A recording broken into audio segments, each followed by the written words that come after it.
અંજારના જડેશ્વર મંદિર ખાતે પ્રતિવર્ષની માફક આ વર્ષે પણ જરૂરિયાતમંદ પરિવારો માટે છાશ કેન્દ્રનો પ્રારંભ કરવામાં આવ્યો હતો। છાશ કેન્દ્રના પ્રારંભની સાથે ગરીબ લોકોને કપડાના વિતરણનો પણ કાર્યક્રમ યોજવામાં આવ્યો હતો।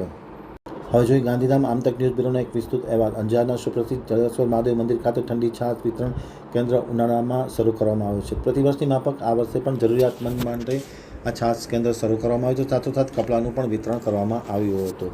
જડેશ્વર મંદિર પાસેથી પસાર થતા વટુ માર્ગીઓ માટે ગોસ્વામી સખી મહિલા મંડળ દ્વારા સતત 6ઠ્ઠા વર્ષે ઠંડી છાશ વિતરણ કેન્દ્રનો પરમ પૂજ્ય ત્રિકમદાસજી મહારાજના હસ્તે દીપ પ્રાગટ્ય કરી અને પ્રારંભ કરવામાં આવ્યો હતો। સાથોસાથ નબળા પરિવારોને કપડાનું પણ વિતરણ કરવામાં આવ્યું હતું। ખાસ કરીને જડેશ્વર મહાદેવ મંદિરના પૂજારી રમણીકગીરી માધવગીરી ગોસ્વામી, અંજાર નગરપાલિકા શિક્ષણ સમિતિના ચેરમેન બલરામ જેઠવા, વિરોધ પક્ષના નેતા રાજેન્દ્રસિંહ જાડેજા, ભાજપના પૂર્વ ઉપપ્રમુખ ગોવિંદ કોઠારી, અખિલ કચ્છ દશનામ ગોસ્વામી સમાજ યુવક મંડળના પ્રમુખ, અંજાર દશનામ ગોસ્વામી સમાજના ઉપપ્રમુખ એડવોકેટ આશીષ ગોસ્વામી, અંજાર ગુર્જર ક્ષત્રિય સમાજના પ્રમુખ વિનોદ ખોડિયાર, અખિલ કચ્છ દશનામ ગોસ્વામી સમાજના ટ્રસ્ટી બળદેવપુરી ગોસ્વામી વસંતભાઈ ઠાકર, ફોરમગીરી ગોસ્વામી તથા ચમનગીરી ગોસ્વામી, ઈશ્વરપુરી ગોસ્વામી, ભગવાનપુરી ગોસ્વામી, મિલાપ પ્રજાપતિ ભાવિક ઠક્કર, સખી મંડળના પ્રમુખ હેમલતાબેન ગોસ્વામી, મંજુલાબેન ગોસ્વામી, કૃષ્ણાબેન ગોસ્વામી, મીનાબેન બળદેવપુરી ગોસ્વામી, નીમુબેન ગોસ્વામી, રેખાબેન ઠક્કર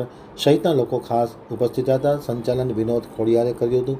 આભાર વિધિ બળદેવપુરી ગોસ્વામીએ કરી હતી। સૌને રાધે રાધે। ગોસ્વામી સખી મંડળ દ્વારા છેલ્લા 6 વર્ષથી ઉનાળાના મહાભયંકર તાપ વચ્ચે લોકોને જેને કહેવાય ને આપણે કચ્છી ખવરાશ હોય તો છાશ વગર અધૂર કહે તો એ ઠંડી સરસ મજાની મધુર છાશનો છેલ્લા 6 વર્ષથી વિતરણ કરી રહી છે। અને એ પણ ક્યાં તો કે મહાદેવના પટાંગણમાં મહાદેવના વટ વૃક્ષ નીચે ઊભા રહી અને વટે માર્ગો જે 44 થી 45 ડિગ્રીમાં જે ગરમીમાંથી પસાર થતા છાશનો 2 ગ્લાસ પી અને એકદમ આહારની ઓડકાર આવતો હોય છે અને આશીર્વાદ મળતા હોય છે, જે અલગ જ વસ્તુ હોય છે। તો ખરેખર જે મહિલા મંડળ જે ટીમ સખી મંડળ જે ટીમ છે એને પણ મહાદેવની ખૂબ કૃપા વરસતી રહે, ભગવાન કૃષ્ણની અને મા ગૌ માતાની કૃપા વરસતી રહે। આવાને વખતે કાર્ય હંમેશા માટે કરતા આવ્યા છે। આવનાર દિવસોમાં પણ સારામાં સારા કાર્ય સેવાકીય કાર્ય કરતા રહે।